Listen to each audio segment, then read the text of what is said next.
नमस्कार, mind your vote में आपका स्वागत। आज के अंक में बात बरेली लोकसभा सीट की, जिसका लोकसभा कोड है 25। रामगंगा नदी के किनारे बसे बरेली को बांस बरेली के नाम से भी जाना जाता है। इतिहास से लेकर फिल्मों तक में बरेली का जिक्र मिलता है। बात चाहे सूरमे की हो या फिर झुमके की, बात बरेली तक जानी ही है। वसीम बरेलवी प्रसिद्ध शायर की ये धरती महाभारत काल से जानी जाती है। महाभारत काल में ये पांचाल की, जो पांचाल देश था, उसकी राजधानी हुआ करती थी। द्रौपदी का जन्म यहीं हुआ था। रुहेलों के गौरवशाली संस्कृति और गौरव का ये स्मारक है। बाद में जो आधुनिक बरेली जिसको देखा जाता है, वो कहा जाता है कि 1657 में मकरंद राय ने उसे बसाया था। फिर 1772 में अवध के नवाबों ने रुहेलों पर आक्रमण किया। जितना उनके अधीन आता गया रुहेलखंड, उतने में इनकी सत्ता स्थापित होती गई और वहां से रुहेलों की संस्कृति का समापन शुरू हो गया था। जो 1774, लगभग 2 साल लगे थे, 1774 आते आते अवध के नवाबों ने रुहेलों पर पूरी तरीके से अपना आधिपत्य स्थापित कर लिया। बाद में 1801 में अवध के नवाब यहाँ पर अंग्रेजी हुकूमत के साथ मिल गए और बरेली जो है वो अंग्रेजी हुकूमत का हिस्सा हो गया। साल 1857 में जब देश में क्रांति हुई, स्वतंत्रता संग्राम की शुरुआत हुई, तो बरेली में भी उसकी आंच पहुंची थी। मेरठ में 10 मई को शुरुआत हुई थी और मई से जून तक यहाँ भी क्रांति की शुरुआत हो गई थी और बरेली ने इस स्वतंत्रता संग्राम में बहुत महत्वपूर्ण भूमिका निभाई थी। बरेली में वर्तमान समय में बांस, लकड़ी, लाख, जरी, जरदोजी, इन सब का कारोबार होता है और ये बड़ी संख्या में होता है। जो बरेली का सूरमा है, इस सूरमे का कारोबार लगभग 200 सालों से यहाँ हो रहा है। 200 साल पहले इसका कारोबार शुरू हुआ था। एक मुस्लिम परिवार ने इस कारोबार की शुरुआत की थी और आज बरेली का सूरमा जो है वो पूरी दुनिया में यहाँ से जाता है और पूरी दुनिया में मशहूर है। राजनीतिक दृष्टिकोण से बात की जाए तो लोकसभा का चुनाव, यहाँ पर जब देश में आम चुनाव हुए तो लोकसभा का चुनाव यहाँ भी शुरू हुआ था। 1952 में पहला चुनाव हुआ। 1952 और 1957 के 2 चुनाव यहाँ पर कांग्रेस पार्टी का सांसद हुआ। फिर 62 और 67 में ये सीट भारतीय जनसंघ के पाले में रही। 1971 में एक बार फिर यहाँ पर कांग्रेस की वापसी हुई, पर 1977 में जब कांग्रेस का विरोध हुआ तो ये सीट भारतीय लोकदल के हिस्से में चली गई। 80 और 84 में यहाँ पर फिर से कांग्रेस पार्टी ने अपना उम्मीदवार जिताया। तो वहीं 1989 में ये सीट भारतीय जनता पार्टी के पाले में पहली बार आई थी। संतोष गंगवार को भारतीय जनता पार्टी ने यहाँ से अपना उम्मीदवार बनाया।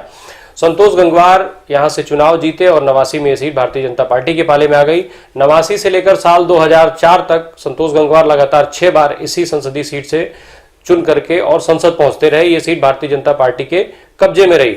साल 2009 में इस सीट पर कांग्रेस जीतने में कामयाब हुई और प्रवीण सिंह एरन वहां से सांसद चुने गए।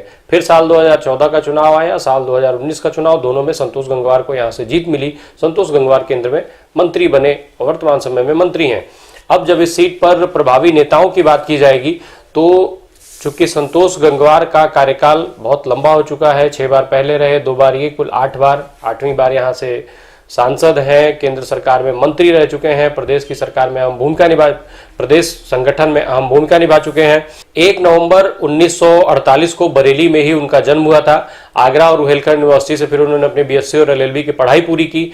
25 जून 1975 को जब पूरे देश में आपातकाल लागू हुआ था, जो इमरजेंसी का दौर आया था, तो बड़े बड़े नेताओं को जेल जाना पड़ा था। संतोष गंगवार भी उनमें से एक थे। संतोष गंगवार उस समय जेल गए। बाद में जब जेल से बाहर आए तो साल 1996 में भारतीय जनता पार्टी ने इन्हें बड़े चेहरे के रूप में, एक बड़े फलक पर भारतीय जनता पार्टी इन्हें बड़े पटल पर लाने का काम किया था। भारतीय जनता पार्टी ने इन्हें 1996 में जब अर्बन कोऑपरेटिव बैंक बन रहे थे तो अर्बन कोऑपरेटिव बैंक का इन्हें स्थापना काल के सदस्य थे और इन्हें अध्यक्ष बनाया गया। साथ ही इन्हें जो है उत्तर प्रदेश जो संगठन था, भाजपा का प्रदेश संगठन, उसमें जनरल सेक्रेटरी बनाया गया। फिर 1989 में इनको लोकसभा का पहला चुनाव लड़ाया गया। तब से साल 2004 तक ये लगातार चुनाव जीतते रहे, सांसद हुए। केंद्र सरकार में अलग अलग सरकारों में इन्होंने अलग अलग समय पर जब सरकारें बनी भारतीय जनता पार्टी की तो इन्हें मंत्री पद का जिम्मा मिला, कई अहम विभागों की जिम्मेदारी निभाई इन्होंने। साल 2009 में इन्हें पहली बार लोकसभा के चुनाव में हार का मुंह देखना पड़ा। ये चुनाव हार गए।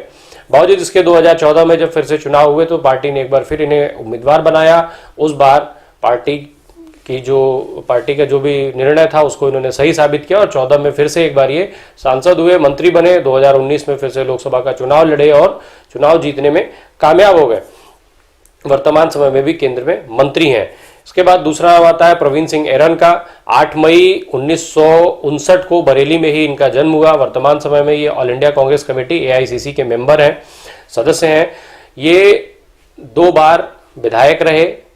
पहली बार ये 1989 में विधायक बने थे, तब ये जनता दल के टिकट पर चुनाव लड़े थे और फिर 1993 में जब ये विधायक हुए तो ये समाजवादी पार्टी के टिकट पर चुनाव लड़ करके चुनाव जीते थे। दोनों बार ये बरेली कैंट से चुनाव लड़े थे। बरेली कैंट से चुनाव जीत करके ये विधायक हुए। साल 2009 में जब ये कांग्रेस में आ चुके थे तो कांग्रेस ने इन्हें पहली बार लोकसभा का उम्मीदवार बनाया और लोकसभा का चुनाव जीतने में ये कामयाब हो गए। हालांकि 2014 में भी ये चुनाव फिर से ये लड़े। 2014 में ये चौथे नंबर पर रहे और 2019 का जब चुनाव आया तो ये तीसरे नंबर पर रहे थे। 2014 में जब कार्यकाल खत्म होने वाला था, मतलब 2009 में जब ये सांसद बने थे, उसके बाद जब कार्यकाल खत्म हो रहा था तो उस समय इन्होंने लोकसभा अध्यक्ष को एक अपने संपत्ति का ब्यौरा भेजा था, जिसको लेकर के खासे चर्चित रहे थे। दरअसल जनप्रतिनिधि चुने जाने के बाद आमतौर पर यह देखने को मिलता है कि उनकी संपत्तियों में रसूख के साथ साथ संपत्तियों में भी वृद्धि होती है। पर जो इन्होंने ब्यौरा भेजा था उसके हिसाब से जो इनकी सांसद बनने के पहले जो संपत्ति थी उसमें भारी मात्रा में कमी आई थी। उसका कारण ये बताया गया था कि जनप्रतिनिधि बनने के बाद ये सार्वजनिक जीवन में ज्यादा रहे, लोगों की सेवा में लगे रहे, इसलिए अपने जो मूल व्यवसाय था उसको समय नहीं दे पाते थे और साथ ही साथ जनप्रतिनिधि होने के दायित्व को निभाने के लिए, लोगों की सहायता करने के लिए इनको अपनी कई संपत्तियों और गाड़ियों को बेचना पड़ा था। इस वजह से इनके संपत्ति में भारी कमी आई थी। ये उस वक्त खासे चर्चा में रहे थे। तीसरा नाम आता है भगवत शरण गंगवार का। भगवत शरण गंगवार का जन्म भी बरेली में ही हुआ था। 5 बार नवाबगंज की विधानसभा सीट से सांसद रहे, माफ कीजिएगा विधायक रहे। समाजवादी पार्टी सरकार में मंत्री रहे। जब 2012 में अखिलेश सरकार बनी, यहाँ पर अखिलेश की सरकार बनी उत्तर प्रदेश में, तो उस समय भी ये मंत्री हुए। पर इनके मंत्री बनने से ज्यादा चर्चा इनके बेटे की हुई। एक तरफ जब ये शपथ ले रहे थे मंत्री पद की, उसी समय इनके बेटे के लापता होने की सूचना आई थी, जो बाद में झारखंड के क्षेत्र में जंगलों में पाया गया था। साथ ही इनकी चर्चा ज्यादातर इनके कामों की बजाय इनके विवादों को लेकर के होती है, काफी विवादास्पद है। कई बार ये कभी रंगदारी को लेकर के चर्चा में आ जाते हैं, तो कभी अपने राजनयिक पासपोर्ट पर जो विदेश यात्रा करते हैं उसको ये ताइवान की यात्रा करने गए थे और इन सब चीजों में अलग अलग कई कारणों से, ये नेगेटिव कारणों से ही ज्यादातर चर्चा में रहते हैं। ये बात लोकसभा की हो गई, लोकसभा के प्रभावी नेताओं की हो गई। इस लोकसभा क्षेत्र में भी 5 विधानसभा की सीटें आती हैं। मीरगंज, भोजीपुरा, नवाबगंज, बरेली और बरेली कैंट, ये सारी सीटें भारतीय जनता पार्टी के कब्जे में हैं। अब जब यहाँ पर चुनावी समीकरण की बात की जाएगी तो ये कुर्मी बहुल इलाका है। कुर्मी यहाँ पर करीब 3.5 लाख वोटर कुर्मी समाज से आते हैं और कुर्मियों के बड़े नेता के तौर पर संतोष गंगवार का नाम आता है। न केवल बरेली बल्कि उत्तर प्रदेश में जो कुर्मी जाति है, कुर्मी जाति के वोटर जहां जहां भी हैं, संतोष गंगवार को कुर्मी समुदाय के बड़े नेता के तौर पर गिना जाता है। हालांकि भगवत शरण गंगवार की भी पकड़ इन क्षेत्र में अच्छी मानी जाती है, पर संतोष गंगवार चूंकि कई बार सांसद रह चुके, केंद्र में मंत्री रह चुके, बेहद साफ सुथरी छवि के माने जाते हैं, सरल नेता माने जाते हैं। इस वजह से और काफी वहां बरेली के जनता के लिए ये कहा जाता है कि बहुत ज्यादा उपलब्ध भी रहते हैं। यही कारण है कि ये 8 बार सांसद रह चुके हैं, मंत्री रह चुके हैं और लोगों में इनकी लोकप्रियता बनी हुई है।